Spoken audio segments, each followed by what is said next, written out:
Okay, Amanda, will you call the roll? Trustee Messick?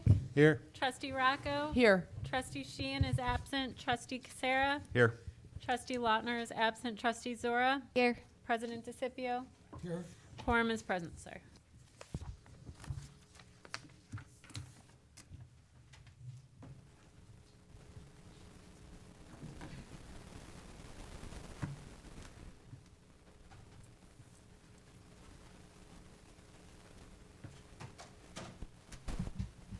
Okay, good evening. One of the privileges of being president is you get to do presentations such as what we're going to do tonight. We have a couple of honorees tonight. We have the Lyons Township High School state champion swim team with us tonight.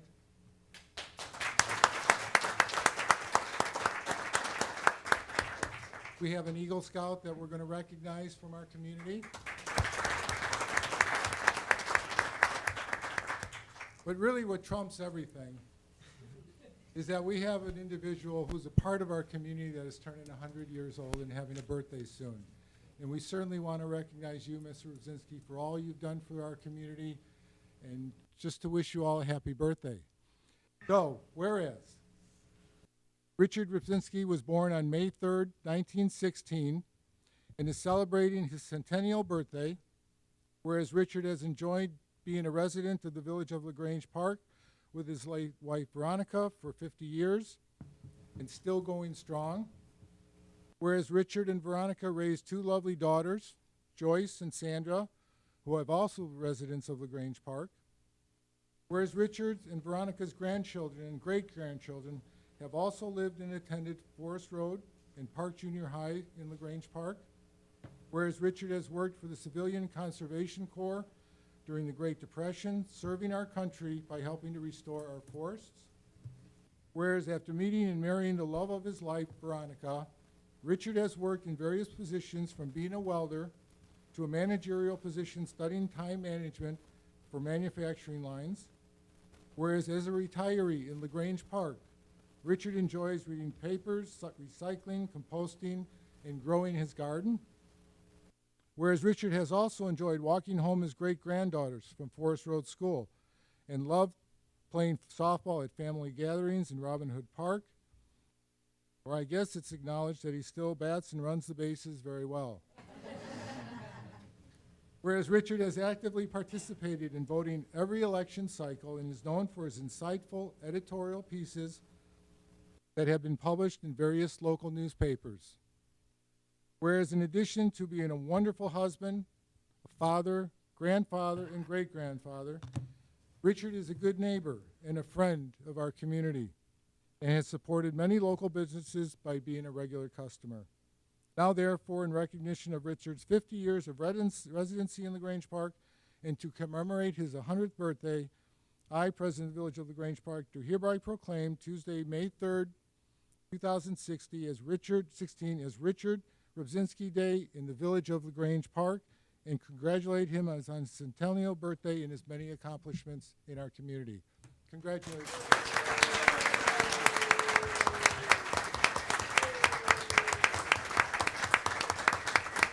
Now, on behalf of our staff and our board, we want to present you with a birthday cake that you're to share with all of us tonight. No, only kidding. And then we are all going to sing you happy birthday. So why don't we start there? Who wants to lead us? Oh, good. Stand up, ladies. Good.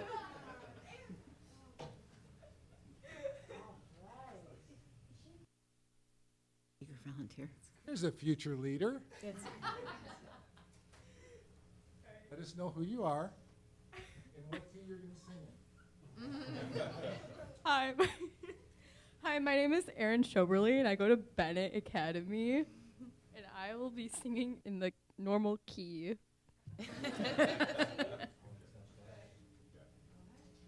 Happy birthday to you.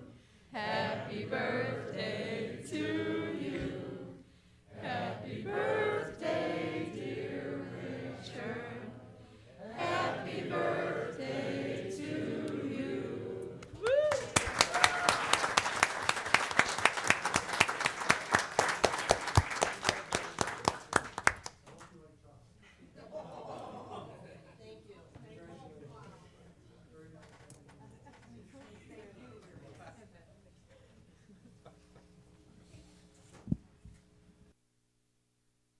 Did you folks want to?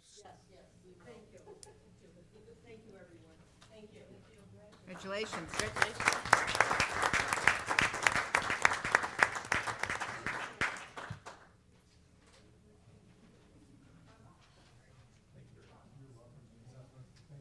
Wow.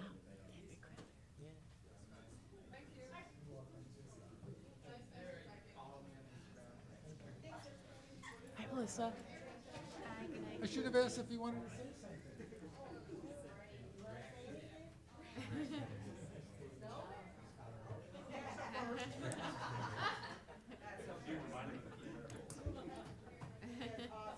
Oh, look at you.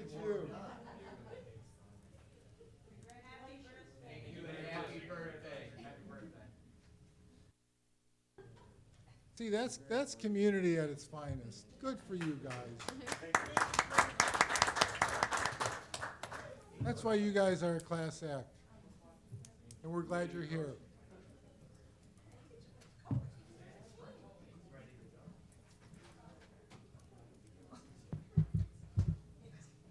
Okay, our next presentation is to Christopher Phillips, who attained Eagle Scout status. Chris, will you come up?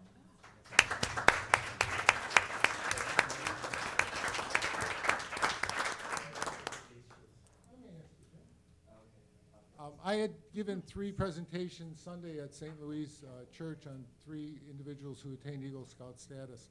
And I'm amazed at what these individuals, gentlemen, have to go through to get there. Their dedication, their perseverance, their ethics, the quality of life that they so choose. It's amazing what they have, the rigorous road they have to go to get to where they attain Eagle Scout status.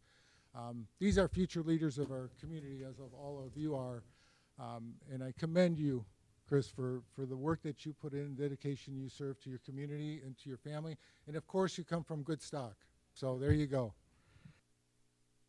Certificate of Appreciation, the Village Board of LaGrange Park expresses its congratulations to Christopher Phillips for your achievement in obtaining the status of Eagle Scout.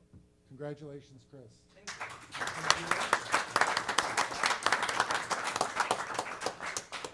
All right, I wasn't given much preparation for this, but I'll try. I've heard a couple Eagle speeches in my days, so I'll try and just copy off of one that I heard recently that my dad actually gave at the last Eagle Scout Court of Honor. So one of the coolest things about being an Eagle Scout is that you go through it, you work all these years. I've been in Scouts for like 6 years now of my life. I started in 5th grade. So one of the coolest things about just reaching the highest rank that you can in Boy Scouts is that every single day from now on in your life, you're going to wake up, you're going to be an Eagle Scout. 20 years down the line, when you get married, you're still going to be an Eagle Scout. When you go to get your first job, it's one of the things that you can write on your resume that actually transfers over from high school, which not many other credits do, is that you earned that Eagle Scout in high school. So that's pretty cool because it's one of the only things that you can say, like, yeah, I did this while, like, before I turned 18, before I wasn't even an adult, that you can write on your resume when you're getting a career later on in your life. And that helped me get scholarships for schools, and it's just awesome how much an Eagle Scout can do for you, and just like how it's like recognized in the community. And it's just great to be up here today in front of all you, and thank you for this opportunity.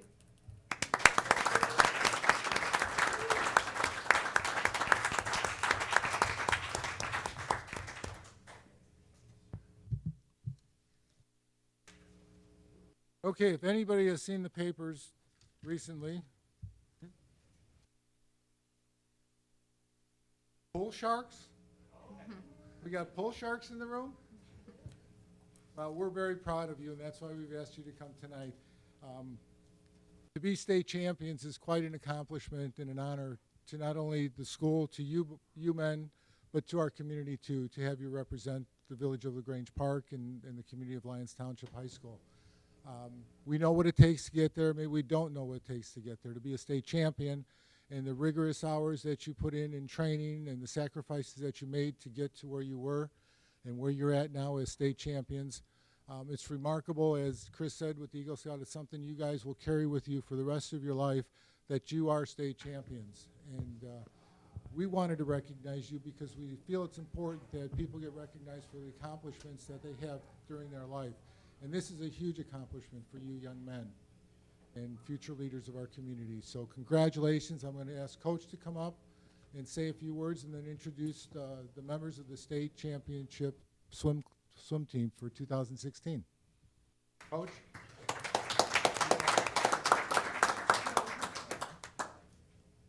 Thank you very much, President DeCipio, for inviting us to show up tonight and be recognized. I am a LaGrange Park resident and have been for 22 years. What I would like to do is introduce, and when I introduce your names, please come on up. Christopher Phillips, Ben Johnson, Ben Brighton Bucher, Weston Credit, Matt Linden, Spencer Walker, George Lundgren, Henry Clausen, and David Rack. We are missing Seamus Scotty, who is a LaGrange Park. He's our diver. So we had 12 guys at the end of the season, but as the season went on towards the end, I had talked to these guys. We talked a ton. And told them before we went into sectionals in the state meet that there are 12 men standing from the 70 that are on the team, and that actually they are representing the 70 other guys. And also, not only that, were we not swimming for ourselves, but we were swimming for all the other swimmers that swam before us at Lyons Township High School, because every year that group set a standard and an expectation. And these guys built on top of everything before them. And to say that I am proud is an understatement, because I still don't have words to explain the achievement that these guys have done. They've done it with class. When they walk down the hallway, when they're in the public, and when they're in their houses. We talk about being good students. We talk about being good sons. We talk about being good teammates, and if all of that occurs, then when it comes time to compete, then you don't have to worry about anything else. These guys have done it with class. They think about others before themselves, and the one thing we always talk about, we went to Springfield and met the governor and Senator Radonio and Representative Durkin. If there was probably one thing I wish I could say that these guys have been taught every day, is that when they wake up in the morning and they get ready in the bathroom and they're brushing their teeth and they look at themselves in the mirror, they have to say, today is not about me. And if they go about their day with it not being about them, then good things are naturally going to happen to them. So that's kind of what we built on. And of course, it's 22 hours a week swimming, not including the studying and the classes that they have to go to. So with high academic expectations that they hold, the representation they have for our school and our community, I am very proud to be part of them. So thank you.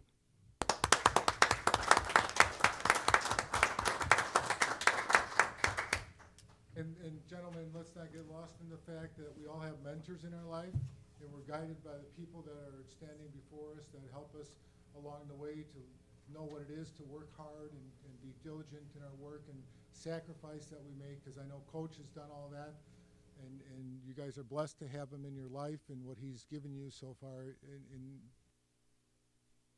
worthwhile now that you've become state champions. So let's give it to Coach too. Okay. All on TV, so smile.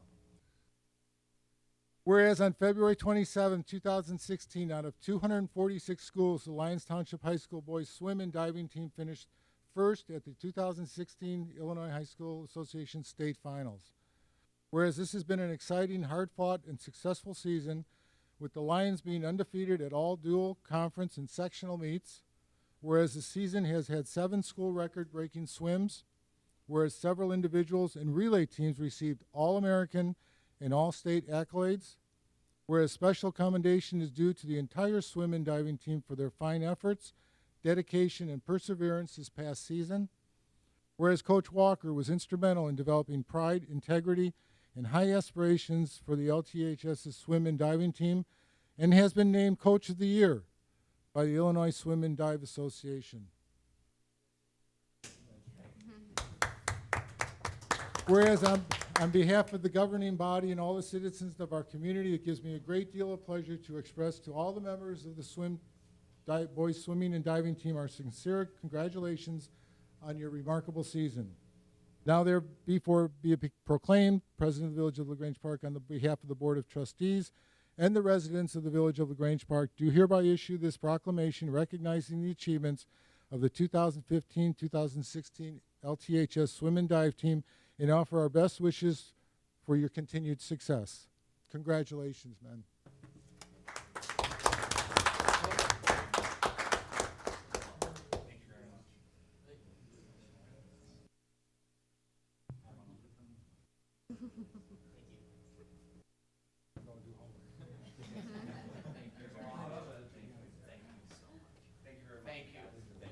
Congratulations.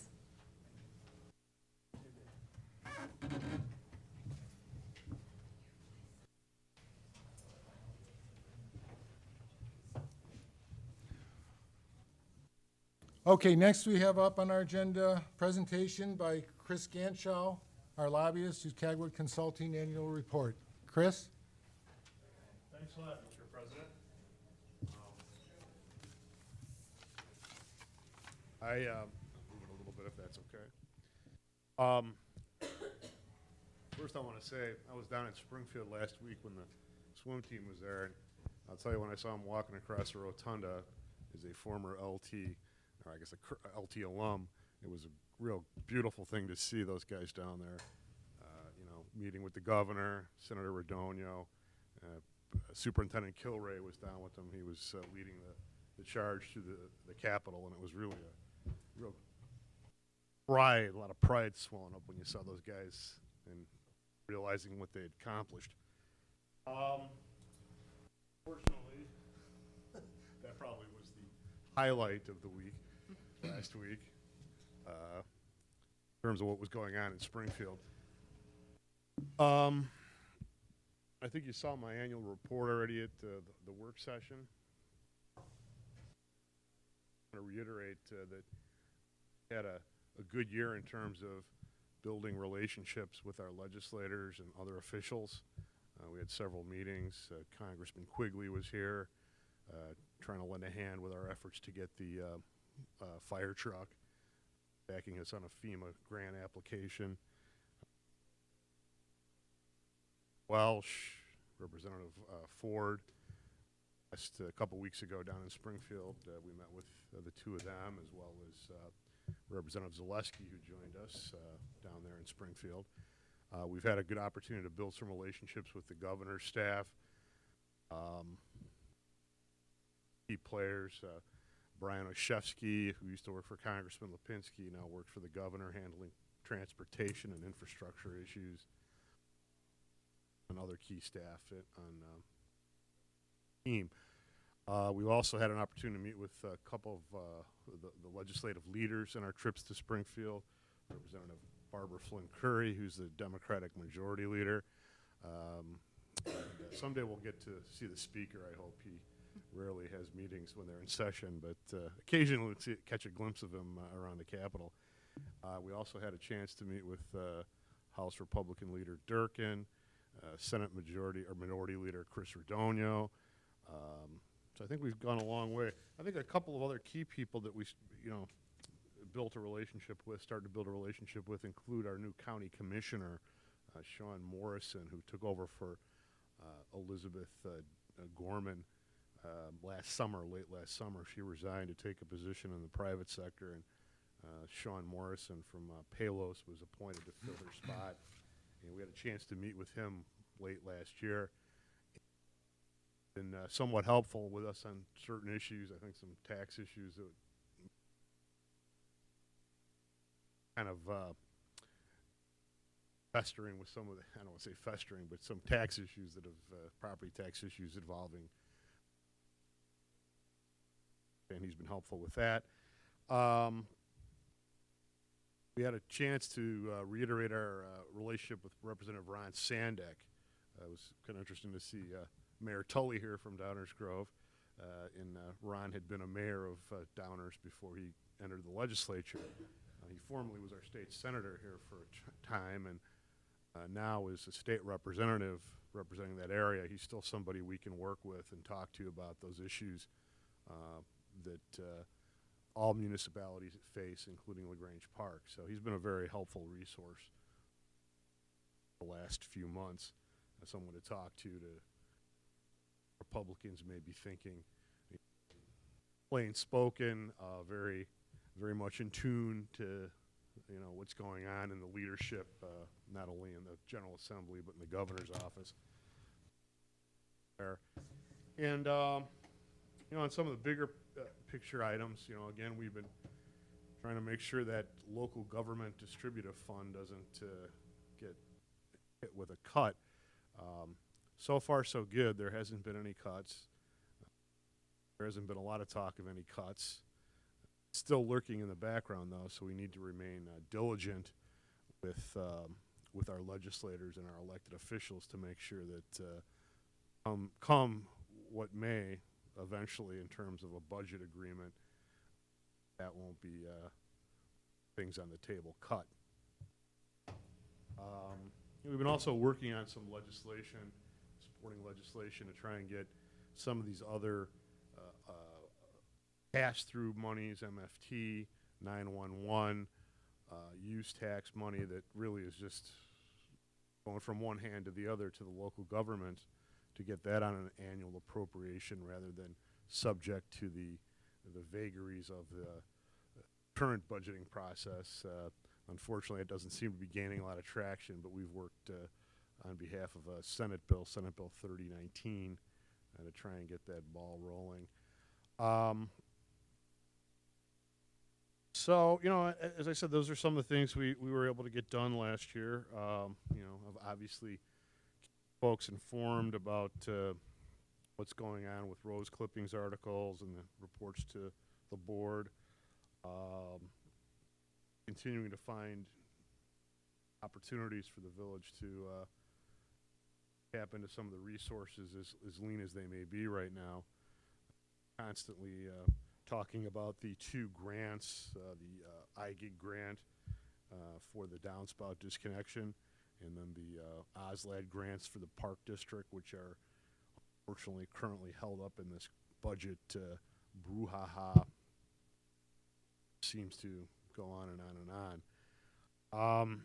In that regard, too, there was some movement on some things last week. Unfortunately, not all of it was good. First thing that we heard about early last week was that the Department of Revenue had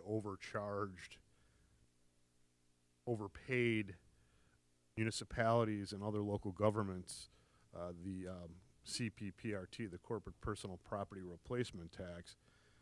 Again, as far as I knew, was basically a pass-through. They collected for the municipalities and other local governments and then distributed to us. For some reason, they over-distributed about $168 million in the last year and a half, 2 years. And some explanations about some issues internally, but we're still kind of trying to figure out why categorical, again, should match dollar for dollar in, dollar for dollar out, sort of a rearage. Now, fortunately, I guess I use that word guardedly, overestimated payment to LaGrange Park was $6,500, which is, still worth cashing that check. But you look at some of the other numbers for some other governments, like, for instance, the high school, 204, EOR's claiming that they were overpaid over $400,000. Now they're talking about a way to try and get that back, and they're going to start probably in 2017. I hear they're going to cut distributions, make up the difference subsequent, in 2017. So that was an issue. There was some other legislation that kind of popped up. There was a property tax freeze bill that was passed out of the House, but its prospects in the Senate, I think, are not quite as good, and the governor criticized it out of hand. Still insists that any of these kinds of legislative initiatives in terms of property tax freezes and money on social services and all these other over the place need to be tied to some of his fundamental agenda, reforms to collective bargaining for municipalities, reforms to the prevailing wage laws for local governments.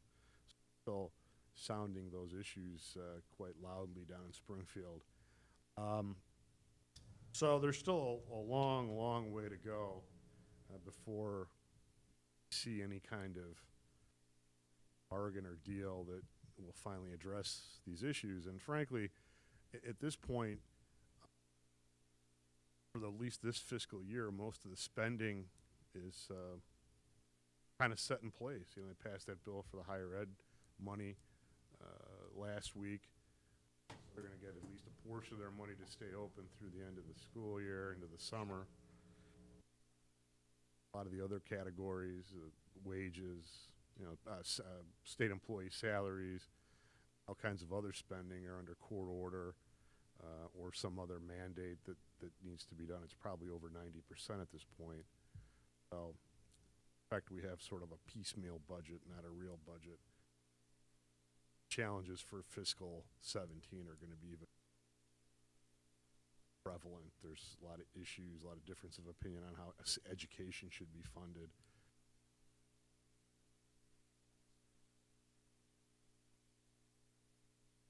Chicago public schools are broke.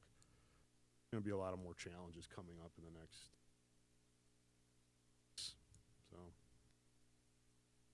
So, does anybody have any questions? Anything else I can tell you? Anybody have any questions for Chris? I have one, Chris. There was talk last week, I think it was by the comptroller, of holding back paychecks for the representatives and senators and all those elected officials.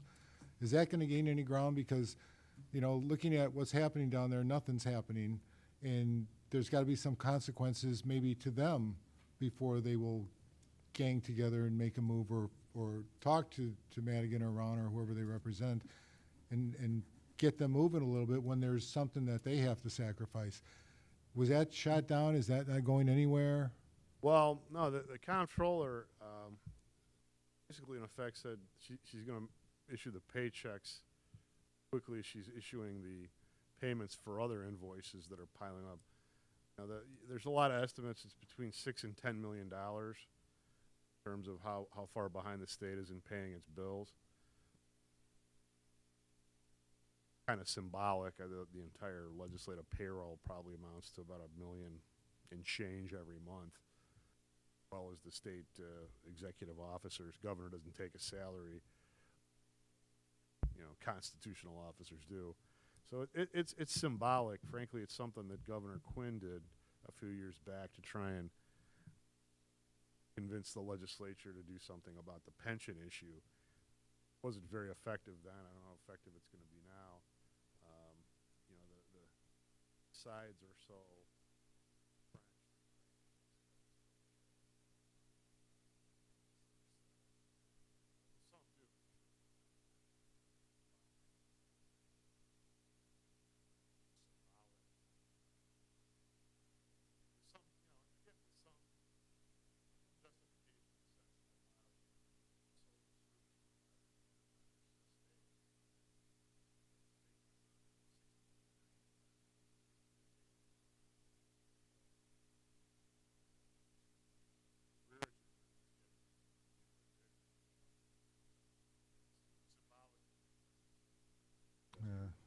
Thank you, Chris. Any other comments? Yes, Julia? Thank you, Mr. President. I thought it might be worthwhile to talk a little bit about one of the issues that we spent a lot of time talking about on the drive down, and that is the current budget impasse. We cannot forget that the state of Illinois is still in the midst of their fiscal year, and they have not passed a budget. And we have not heard good news for July 1 in terms of a budget being passed for that fiscal year. So when we were downstate, we spent a lot of time talking about a bill for automatic appropriations for certain state distributed revenues to local governments. And so we spent a lot of time talking to our legislators about if there is no budget passed, that these types of revenues would not come back to the local governments, ours included, which would ultimately impact the services that we provide to our residents. So I thought maybe this might be a good time to just spend a couple of seconds talking about the automatic appropriations bill, what revenues are included in that legislation, and the kind of bind that local governments get into when there's no budget process. We are receiving the funding now, but that's because there's specific legislation that allows for that distribution of those funds. But come July 1, what are we to expect, Chris?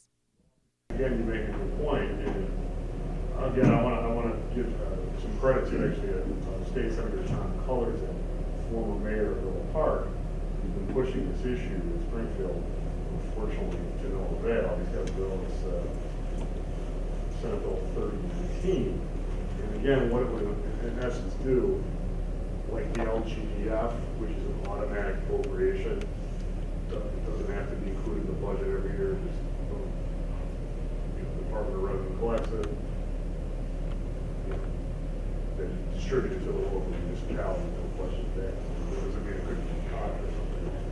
But what the goal is to try and get the 911 money, the MFT money, the use tax money in other communities, the video gaming money, and just pass through stuff on that same kind of automatic appropriation track. Unfortunately, it's not getting much traction down there. It didn't get out of the Senate last week. There was a deadline for bills to be passed by one chamber or the other to move to the next, so it's still sitting in committee. It's unfortunate, because you're right. That's right. There were a lot of issues in getting those funds appropriated or funds distributed to the municipalities last year. It actually took, finally in December, a special piece of legislation was passed to get that money moving again. And it's, that's only good through the end of the fiscal year, July 1st, 30th. And we're going to be right back to square one. Hopefully, they may have a budget deal done by July 1st for the upcoming fiscal year. The prospects of that, I think, are slim. There's some signs of some daylight. A lot of individual legislators from both sides are meeting, trying to figure out some ways to move forward. But at this point, the leadership has pretty well had their heels dug in. But this is a really important bill. We talked to a lot of legislators about it. And so did all the other people who were down there at the drive down. We had, of course, Trustee Rocco and the mayor, and Trustee Messick, Trustee Sheehan was down there. Trustee Lott. Trustee Lott was there. We talked about this consistently, and unfortunately, the leadership, I'm sure the governor's office doesn't want this thing to go forward. There seems to be a hesitancy for some reason. Somewhat unfathomable to me that these monies that, again, are just simply collected by the state and distributed to municipalities should be held hostage to this budget groupings. So we're going to keep trying to push that one. I wish I had more positive prospects for something happening soon. And again, I think the consensus in Springfield now is this may go on until after the November election. There's going to be some real hot races, some legislative races. See what happens there. Everybody thought after the primary there would be some daylight. Not so much the case.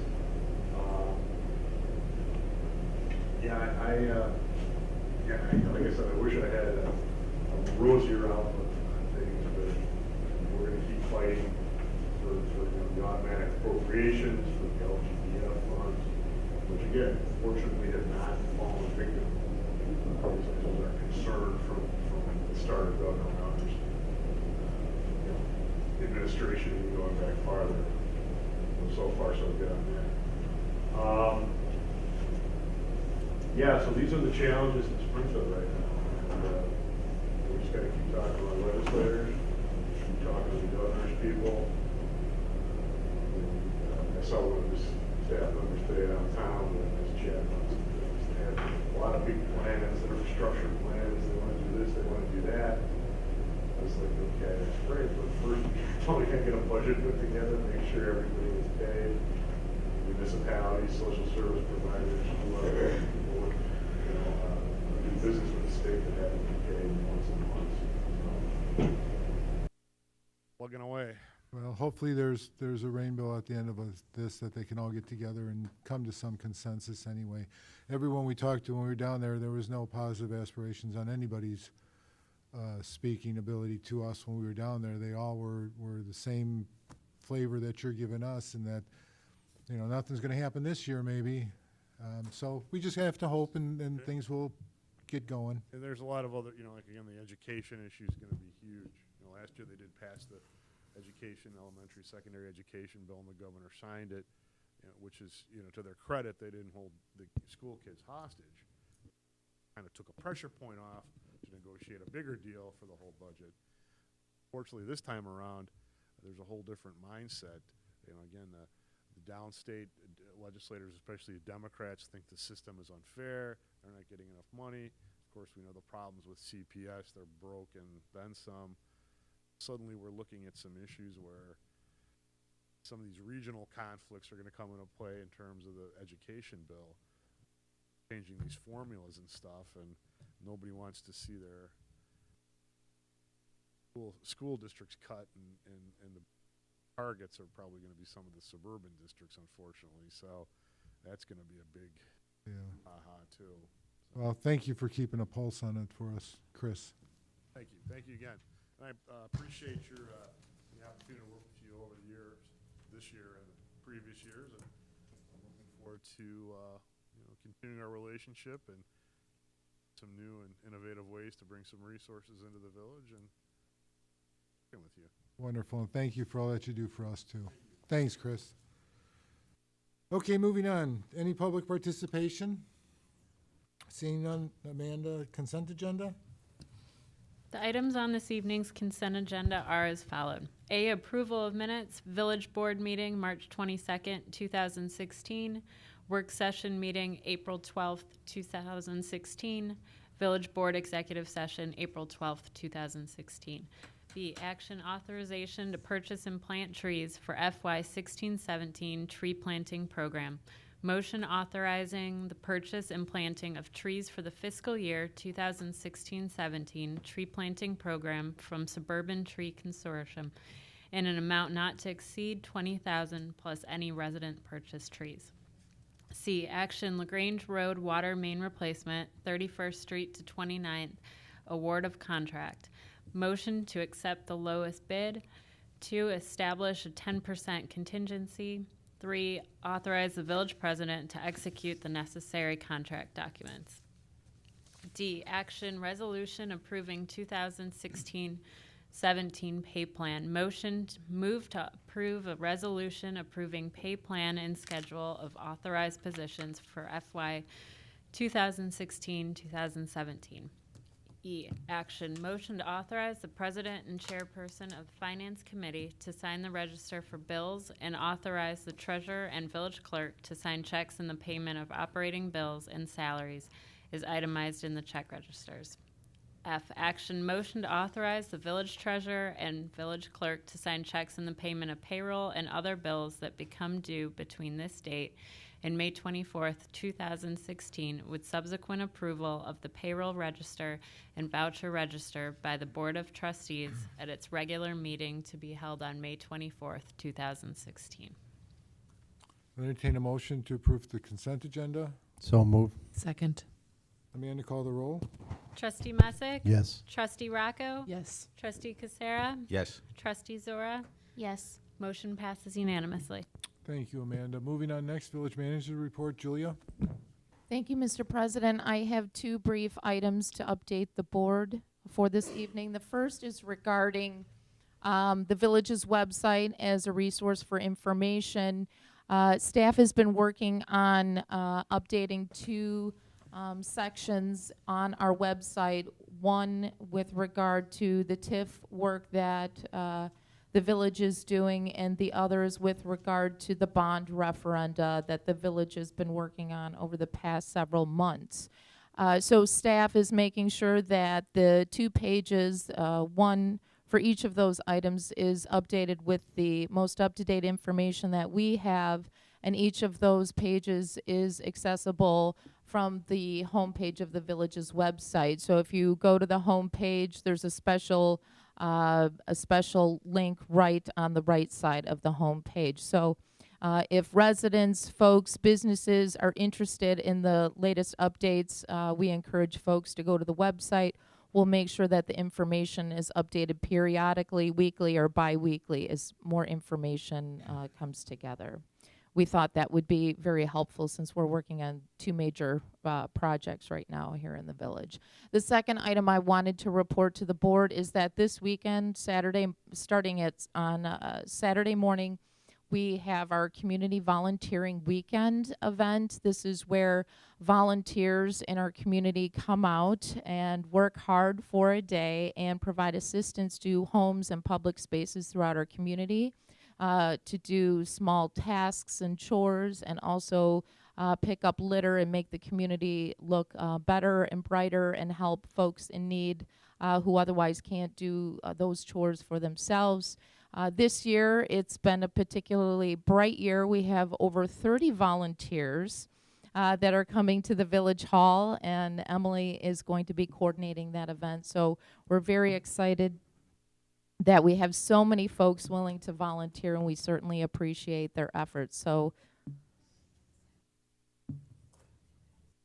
and Mr. President, I got another update from staff just now, sent to me over the table, and that is this Saturday we have the annual drug take back day, and that is here at Village Hall. So if you have unused prescription drugs in your house for a family member, yourself, for your animals, for your pets, unused prescription drugs, do not flush them down the toilet. Don't put them in the waterways. Put them into plastic bags. Bring them down to Village Hall between 10 and 2 here at the lobby. And we will make sure that the police department takes possession of those drugs, and we will get them to the appropriate authorities, in this case, a partnership with the Drug Enforcement Administration. And I believe that concludes my report. Thank you. Thank you, Julia. Busy weekend. Okay, moving on, Administration Committee. In the absence of Trustee Lautner, Trustee Kucera will do the report. Thank you, Mr. President. I have a report, and then we also have an actionable item on the agenda for this evening. For the report, I have 4 items. The new water rate, effective May 1st. The Village Board recently approved a 5% increase to the village's water rate, effective May 1st, 2016. The rate adjustment will increase funding for the replacement of aging water mains. More than half of the village's 42 miles of water main was installed over 70 years ago. The new rate will be $7.34 per 100 cubic feet. Most residents are billed quarterly for water, and they will not see the impact or the full impact of the rate increase on their bill until August, September, or October. Any question regarding the water rate should be directed to Village Hall at 708-354-0225. The second item is our Youth Commission. The village is currently accepting applications from interested teens to serve on the village's Youth Commission. The Youth Commission is comprised of 10 young people in grades 7 through 12. Commissioners serve on 1 or 2 year terms beginning of September of each year. Individuals interested in serving must complete an application and send to the village no later than June 30th. For more information, please visit the village website, www.lagrangepark.org, or call the Village Hall. Our Youth Commission is a tremendous group, and again, anybody that would be interested, please get applications out to us. Block party regulations. With the popularity of block parties rising in recent years, the village has put together a packet to ensure a fair and orderly process for all community block parties. This packet includes new rules involving the application, procedure, and guidelines for the event itself. Please note that the newest rules require signatures of a majority of block residents and a minimum 15-day submittal prior to the event. For a copy of the new guidelines, please visit the village website or stop by Village Hall. Final item is a community e-briefs. The village would like to encourage residents to stay connected with what is happening in LaGrange Park by signing up for the community e-briefs, our weekly electronic newsletter that is emailed out on Friday. At this time, the village has over 2,100 subscribers. Residents may sign up for e-briefs by going to the home page of the village's website. That concludes my report. I do have a second agenda item that is an actionable item, and that is regarding the professional service contract renewal of Cagsworth Consulting. Purpose is to approve a one-year contract with CW Consulting, formerly Cagwood Consulting, for lobbyist services. The background: since May of 2007, the village has engaged CW Consulting for lobbyist services to represent the village's interests in Springfield and at the federal level. The current contract includes specific deliverables and the scope of work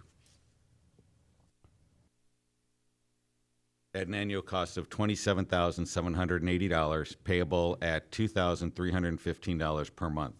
The contract expires on April 30th and should be renewed if the village board desires CW Consulting to continue to provide services to the village.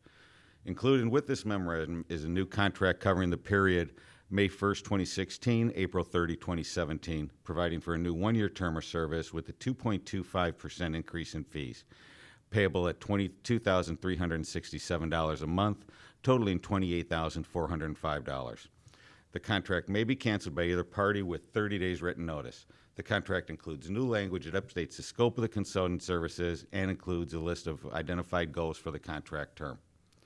As a result of the village's board discussion on April's 12th work session, staff added language that clarifies services and deliverables as it is related to the addition of the monthly grant report. Motion action requested.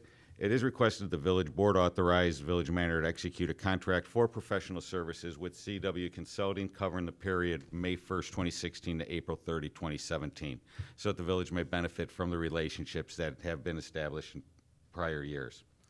At this time, Mr. President, I move that we postpone this matter until our May 22nd board meeting.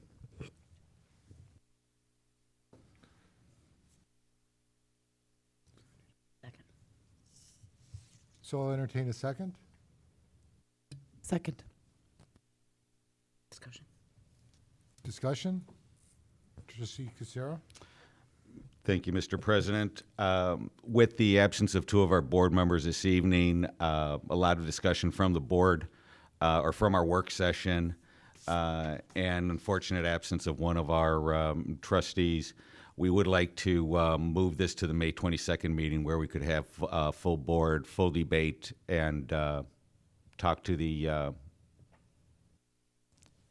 and see what direction we want to go. Any other comments? Trustee Rocco? As long as you're moving it to the May to the next board meeting next month, should we move it to the work sessions for discussion? If there's looking for further discussion, and have discussion at the work session, and if it needs to wait until the decision is to the following board meeting because it needs to be on a night of a board meeting, then that's fine. But I'm thinking we should have the discussion at least at the work session, if it can't be even voted upon at that time. Is there a reason why we're waiting a month? Trustee Messick? Thank you, Mr. President. The reason we're waiting a month is I'm not going to be here at the work session. Oh, okay. Thank you. That works. And secondly, we did have discussion at the last work session, but because of the lack of some trustees, it was decided to move it. Or it was proposed that we move it, and I agree with that. Okay, so the motion is to move discussion and action on a professional service contract to May 22nd? 24th? May 24th. And the reason is for full board input. Okay. Any other comments? Trustee Messick? The only other comment is then we will be without contract for a month. Because if this one expires Saturday, or whatever day it is, then is there a provision to work off contract at the old rate or something and then adjust the dates? Or at least that's something we could discuss then too, I don't know. Otherwise, we're without services for a month.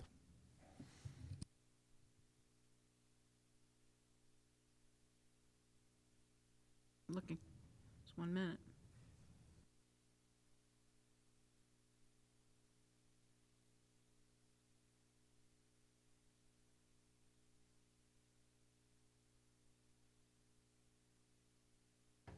There's no provision for the contract to carry forward beyond the expiration date. So you'll have to take that up at the next meeting, or at the May 22nd meeting or 24th meeting when you, we can't do it now because it wasn't posted in the agenda. But we could certainly bring it up when we discuss it to make it retro to the original anniversary date. You could bring that up, yes.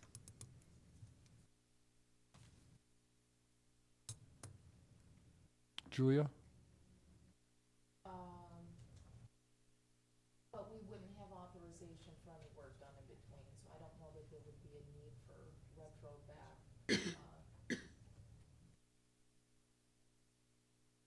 Well, my concern is that, you know, we're postponing this because we don't have full board input. And I don't know if it's fair to penalize our lobbyists when the decision is made by the board to postpone it till we get a full board present. I mean, that's just my opinion. I don't know if anybody has, you know, opinions other than that. I'd be glad to hear it, but, you know, if the decision was Cagwood Consulting's decision, I can see, but it's our decision to postpone it, and I'm not sure that's fair to Cagwood. I'm open to discussion, though. Comments? I'm in agreement with your comments, Mr. President. However, I think it would be something that we would discuss at Sure. the meeting, but is something that we should discuss. Okay. Okay, any other comments on the motion? Amanda, call the roll. Trustee Messick? Yes. Trustee Rocco? Yes. Trustee Casera? Yes. Trustee Zora? Yes. Motion to postpone passes unanimous. Okay, thank you, Trustee Casera. That's it for administration? That concludes my report, Mr. President. Okay, moving on to building and zoning, Trustee Zora. Thank you, Mr. President. I'd like to report the following building department activities. 68 building permits were issued in March compared to 20. Thank you.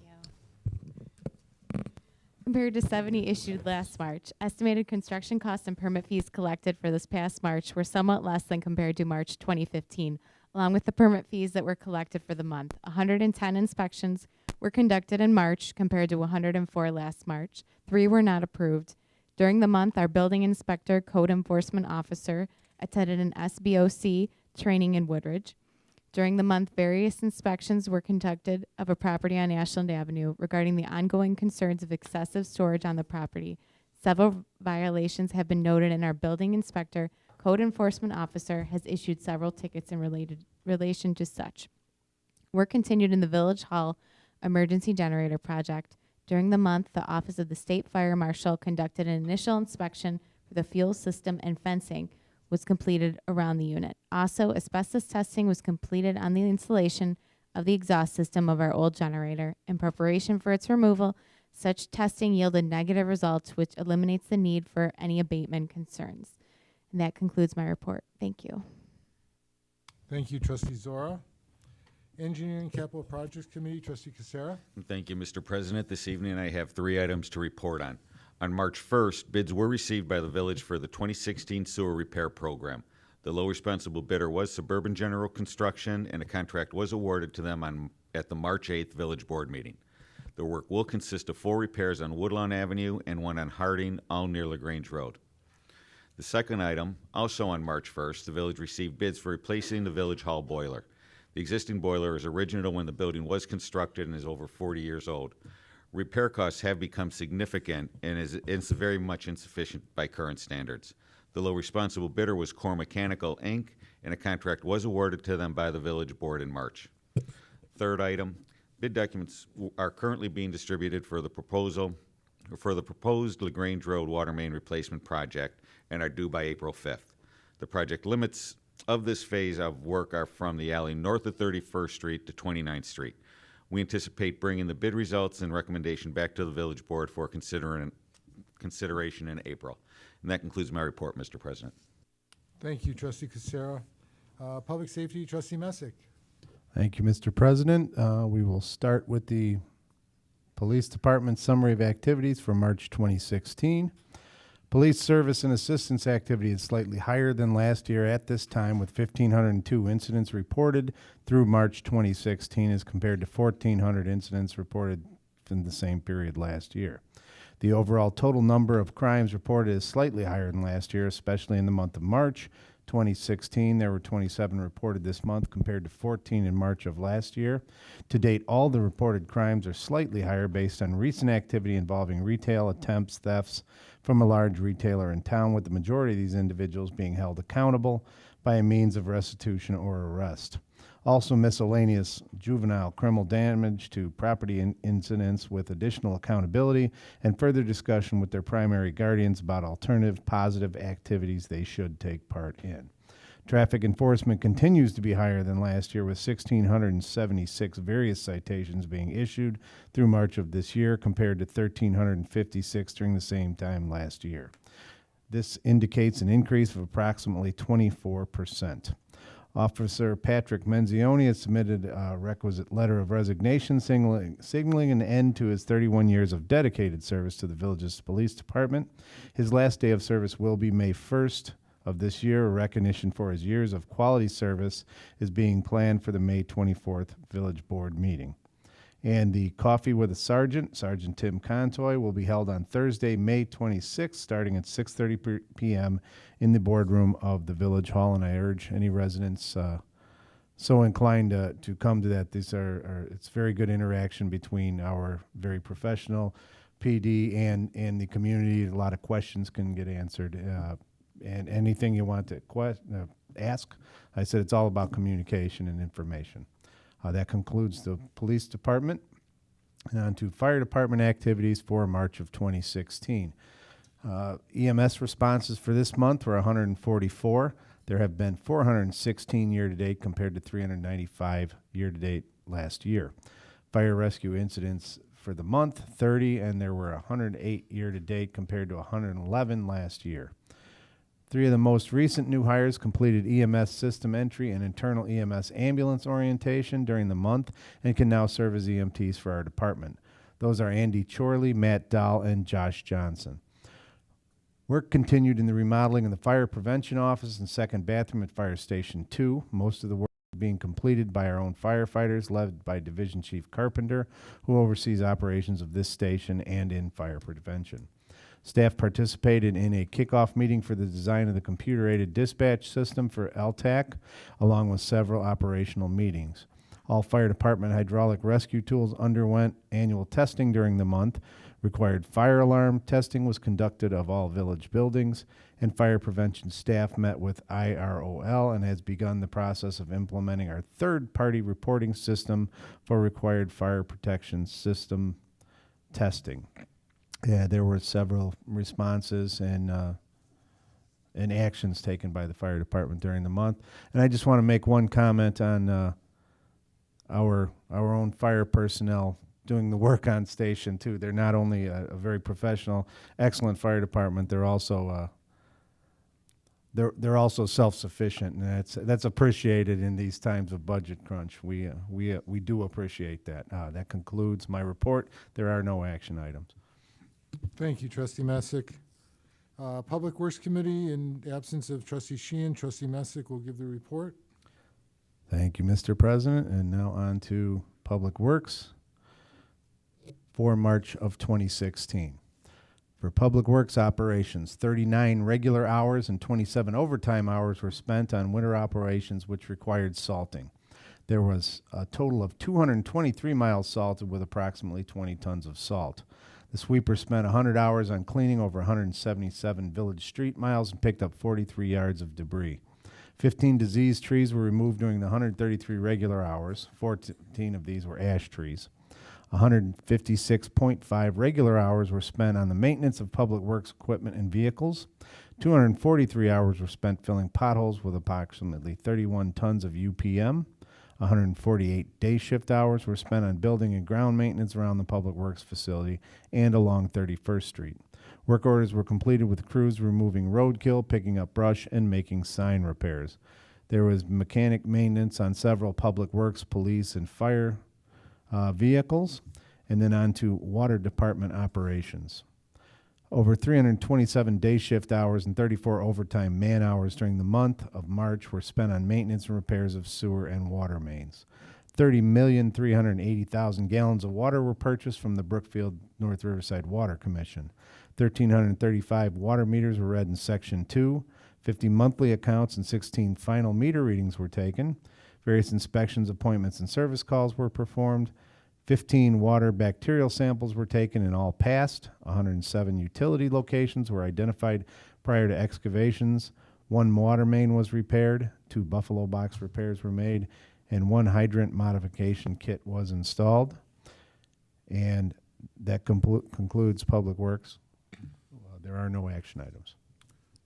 Thank you again, Trustee Messick. Finance Committee report, Trustee Rocco. Thank you, Mr. President. I have a report and then 2 action items. So we are 11/12 of the year through our fiscal year. Year to date, the general fund revenue is at 101% of the annual budget and is $472,000 greater than last year. Property tax receipts are about $264,000 higher than last year at this time.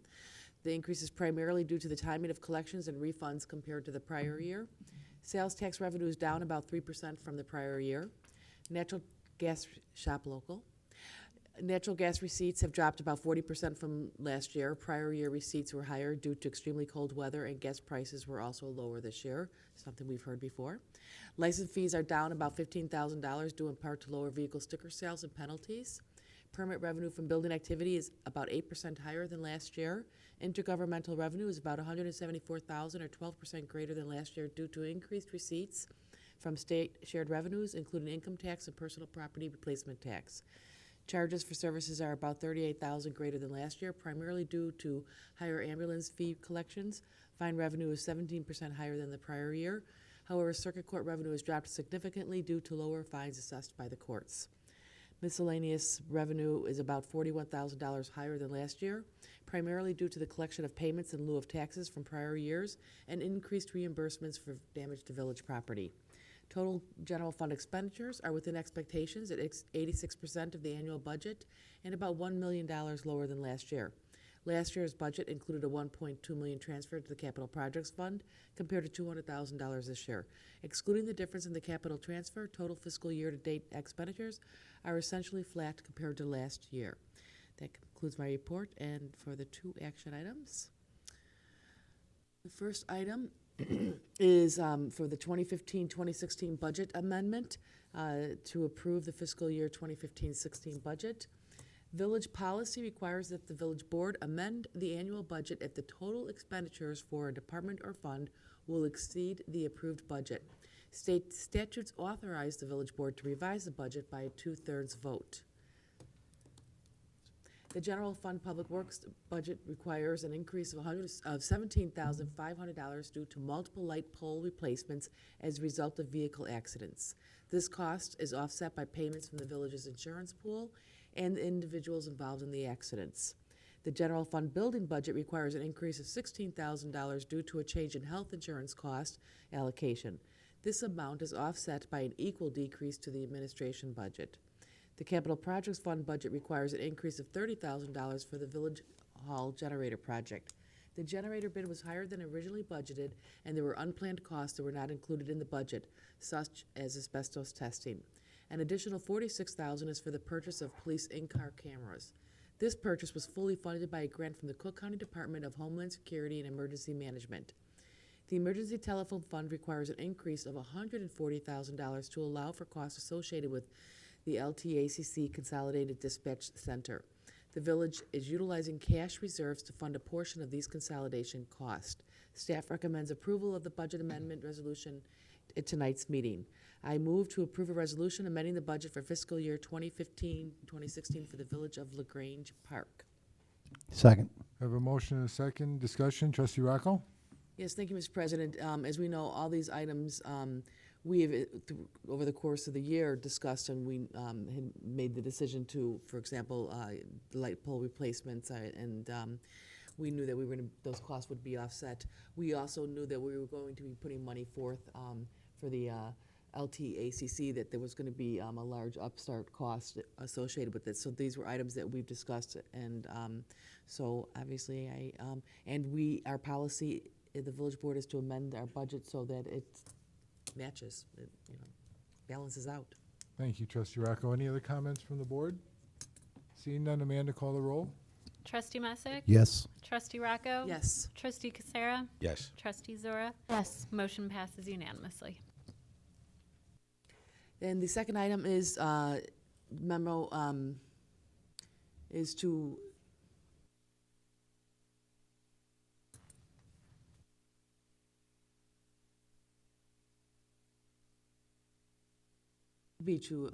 approve the budget. Yeah, but I just want to make sure for some reason.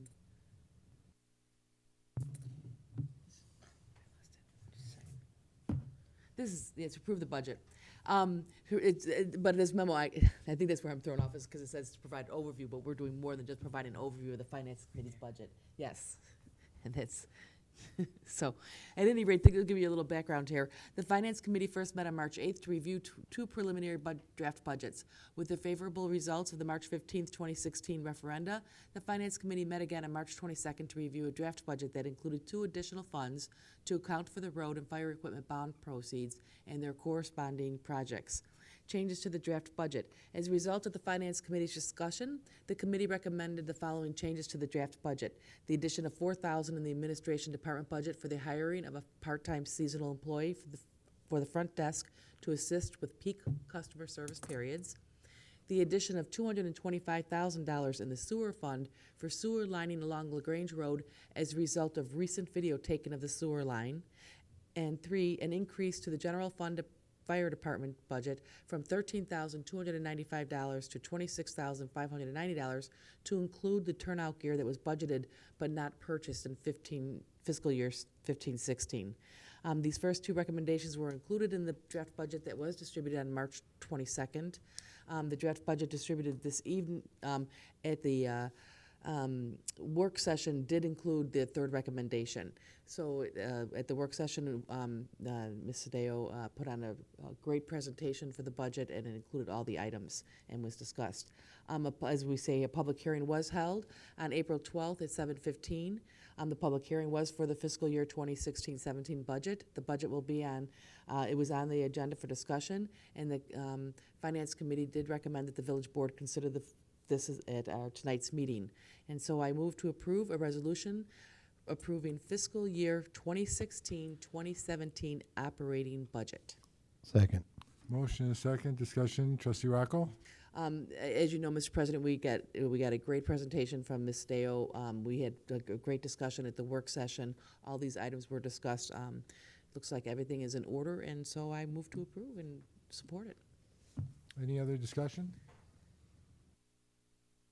I certainly, on behalf of the board, want to thank staff for all their hard work in preparing this budget, and certainly to the Finance Committee chaired by trustee Rocco and trustee Casera and trustee Messick for all the work that we did in collaboration with the staff to come to this budget. So congratulations and thank you. Trustee Rocco? Thank you, Mr. President. And I do feel remiss in not even stating that myself, because thank you to staff, all the department heads. They really did work hard, as they do every year, to put together a great budget that's and do a great presentation for us so that we can understand it and move forward with confidence. And so thank you very much. Julia, thank you. Emily? Any other comments? Amanda, call the roll. Trustee Messick? Yes. Trustee Rocco? Yes. Trustee Casera? Yes. Trustee Zura? Motion passes unanimously. And that Great concludes job. my report. Great job, Thank Trustee Rocco. Thank you. Okay, moving on to other reports. Village Clerk, I have nothing to report, Mr. Village President. Treasurer. Thank you, Mr. President. The Police Pension Board had their quarterly meeting last night. I just wanted to provide a brief update. In front of you, you'll see that I have provided the financial statements as of March 31st for the Police Pension Fund. And I just wanted to point out a couple spots. If you look a little for about 5 lines down, you'll see the net change in fair value on page 2-2. And that number is just under $370,000 to the negative. That's the amount the investments have declined since the beginning of the fiscal year. Fortunately, that number is not as big as it was just a couple months ago. January was the worst start of the year for the stock market, and that number was over $860,000 to the negative just a couple months ago. So we have rebounded a bit since then, so that's fortunate. But if you look at the bottom line there, you'll see the change in position is still about $360,000 to the negative for the fiscal year. So we hope that that's going to go up a little bit, but it's likely that we will not meet the target for the 7% this year just because of the performance of the stock market. And also last night, the pension board voted to increase the percentage of equities that they'll have as a target in their investment policy. They've they voted to go to 65% equities versus what their investment policy was 55% equities before. They plan to implement that over a 2-year period, and they'll be at the state maximum then for that allowable in the stock market. That concludes my report. Any questions for the board? Thank you, Mr. Zoller. Thank you so much. Thank you, Mr. President. Okay, moving on. Village Attorney, I have nothing to report, Mr. President. Village Engineer, No report, Mr. President. Committee and Collectors Report. A motion to approve. So move. Second. Second. All those in favor? Aye. Okay, my report, I have a couple one action item and 4 proclamations. So let's do the discussion action item first.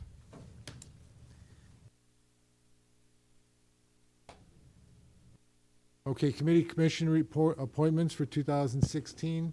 Listed below are my recommendations for appointments and reappointments to various village committee commissions. I presented this at our last executive session. One addition.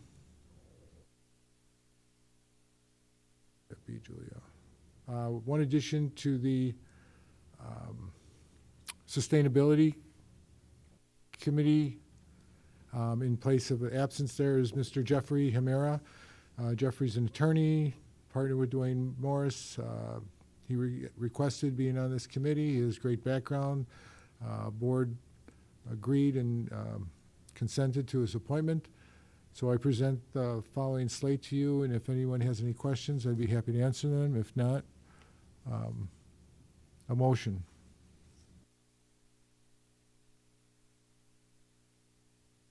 I move that we to approve the committee and commission reappointments, appointments and reappointments.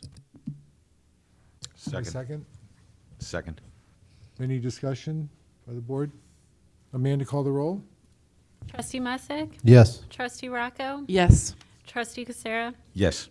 Trustee Zora? Yes. Motion passes unanimously. Okay, moving on. Proclamation Building Safety Month. Whereas our village continuing efforts to address the critical issues of safety, energy efficiency, water conservation, and sustainability in the built environment that affect our citizens both in everyday life and in times of natural disaster, give us confidence that our structures are safe and sound. Whereas our confidence is achieved through the devotion of village and guardians, building safety and fire prevention officials, architects, engineers, builders, laborers, and others in the construction industry who work year-round to ensure the safe construction of buildings. Whereas these guardians, along with the support of elected officials, develop and implement codes and administrative processes to protect citizens and buildings.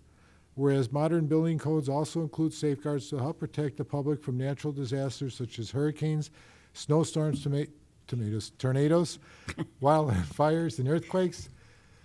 Whereas Building Safety Month 2014 encourages appropriate steps everyone can take to ensure that the places where we live, learn, work, worship, and play are safe and sustainable, and recognize that countless lives have been saved due to the implementation of safety codes by local and state agencies. Therefore, be it resolved, the members of the Grange Park Village Board ask citizens to consider projects to improve building safety and sustainability at home and in the community, and to acknowledge the essential service provided to all of us by local building departments, fire prevention bureaus, and other agencies involved in the protection of lives and property in and around buildings. Witness, therefore, fixed April 22nd, 2016. 16. I got it. I caught it. We covered. That's okay. Okay, moving on to the next one. EMS Strong, National Emergency Medical Services Week. Whereas emergency medical services is a vital public service, whereas the access to quality emergency care dramatically improves the survival and recovery rate of those experience sudden illness or injury, whereas the Village of LaGrange Park provides a community-based EMS system comprised of well-equipped, well-prepared, and dedicated paramedics, emergency medical technicians, firefighters, and police officers, whereas the Village of LaGrange Park EMS are ready to provide life-saving care to those in need 24 hours a day, 7 days a week, whereas the Village of LaGrange Park EMS responded to over 1,700 calls for assistance during the last calendar year, and whereas this year's theme is part of a larger campaign entitled EMS Strong Call to Care, which conveys an incredibly powerful message about the EMS profession and the compassion that the honorable men and women have who serve within it. Therefore, be it proclaimed May 15th to the 21st, 2016, is recognized as National Emergency Medical Services Week. Next proclamation is Arbor Day. Whereas in 1872, Sterling Morton proposed to the Nebraska Board of Agriculture that a special day be set aside for the planting of trees, whereas this holiday, called Arbor Day, was first observed with the planting of more than 1 million trees in Nebraska, whereas Arbor Day is now observed throughout the nation and the world, whereas trees can reduce the erosion of our precious topsoil by wind and water, cut heating and cooling costs, moderate the temperature, clean the air, produce life-giving oxygen, and provide habitat for wildlife, whereas trees are a renewable resource giving us paper, wood for our homes, fuel for our fires, and countless other wood products, whereas trees in LaGrange Park increase property values and hence the economic vitality of business areas and beautify our community, whereas trees, wherever they are planted, are a source of joy and spiritual renewal. Therefore, be it proclaimed that the Village of LaGrange Park proclaims Friday, April 29, 2016 as Arbor Day, and the Village of LaGrange Park encourages all citizens to celebrate Arbor Day and to support efforts to protect our trees and woodlands. And then the final proclamation is National Safe Boating Week. May 21st to the 27th, 2016, recreational boating is fun and enjoyable, and we are fortunate that we have sufficient resources to accommodate the wide variety of pleasure boating demands. However, our waterways can become crowded at times and be a place of chaos and confusion. While being a marvelous source of recreation, boating to the unprepared can be a risky sport. Not knowing or obeying the navigation rules or the nautical rules of the road, drinking alcohol or taking drugs while operating a boat, or choosing not to wear your life jacket when doing so is clearly not the smart thing to do, are all examples of human error or lack of proper judgment. One particular behavior that can reduce the number of boaters who lose their lives by drowning each year by approximately 80% is the wearing of a life jacket. It is a simple task that has the potential to reduce terrible loss in lives. Knowledge and skills are important in reducing human error and improving judgment. If people are aware of the risk, they are likely to take the precautionary measures to protect themselves and their friends and family. That is why we must continue to spread the messages of boating safety not only during National Safe Boating Week, but also throughout the entire year. Whereas on average 700 people die each year in boating-related accidents in the United States, approximately 70% of those are fatalities caused by drowning. Whereas the vast majority of these accidents are caused by human error, poor judgment, and are not by the boat, equipment, or environmental factors, whereas significant number of boaters who lose their lives by drowning in nature would be alive today had they worn their life jackets. And whereas today's life jackets are more comfortable, more attractive, and more wearable than styles of the years past and deserve a fresh look by today's boating public. Therefore, the Village of Grange Park hereby support the goals of the North American Safe Boating Campaign and proclaim May 21st, 27th, 2016 as National Safe Boating Week and the start of the year-round effort to promote safe boating. That is the end of my report. Any public participation? Any new business? Motion to move into executive session. I make a motion to move into executive session for the purpose to discuss the following: the appointment, employment, compensation, discipline, performance, or dismissal of specific employees of the public body according to 5 ILCS 120/2 C1, not to return to open session until our next scheduled meeting in the work session in May. A motion, do I have a second? Second. Amanda, call the roll. Trustee Messick? Yes. Trustee Rocco? Yes. Trustee Casera? Yes. Trustee Zora? Motion passes unanimously. We'll move into executive session.